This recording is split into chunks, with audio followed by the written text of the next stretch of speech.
Le souvenir le plus précis, c'était au centre aéré, donc quand j'avais, je pense, 4 ans peut-être, où je n'expliquais pas trop pourquoi, mais je restais dans mon coin et j'allais pas jouer avec les autres. En fait, c'est parce que j'avais peur de tomber et je voyais que j'étais pas capable de faire les choses comme les autres. Je marchais, mais je me fatiguais très vite en fait, et je courais pas. Ou alors peut-être que je courais, mais mal. Et les adultes autour jugeaient que c'était peut-être parce que j'étais feignante ou que j'avais pas envie.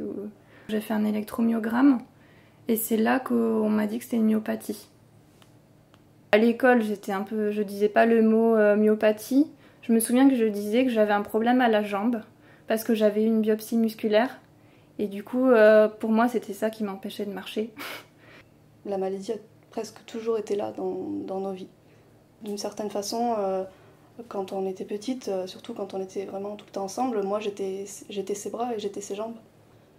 J'ai toujours pris à cœur de l'aider et c'était ma façon d'assumer une partie de la soulager d'une partie de la maladie. On avait organisé ma vie pour que jusqu'à l'âge de 14 ans, j'ai pas besoin de fauteuil roulant. J'ai eu besoin du fauteuil qu'à partir de 14 ans. Mais en fait, c'était plus un soulagement qu'une contrainte parce que du coup, ça m'a ouvert un petit peu d'autres possibles parce que avant ça, je pouvais pas sortir toute seule avec des copines. C'était pas possible. Sans fauteuil roulant, je pouvais pas aller bien loin.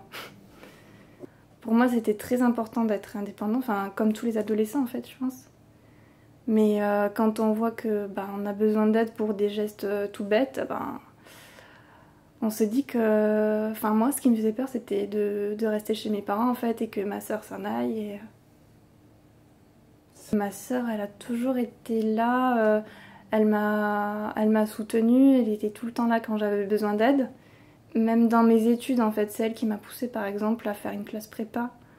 Alors que moi, je m'en sentais pas capable. Si elle était allée en fac, elle n'aurait pas fait le même métier. Elle aurait fait toutes ses études, peut-être fait toutes ses études dans notre ville d'origine. Elle n'aurait pas eu le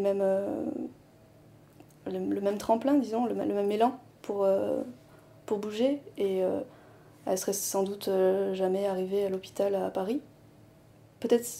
Elle aurait sans doute jamais eu le diagnostic.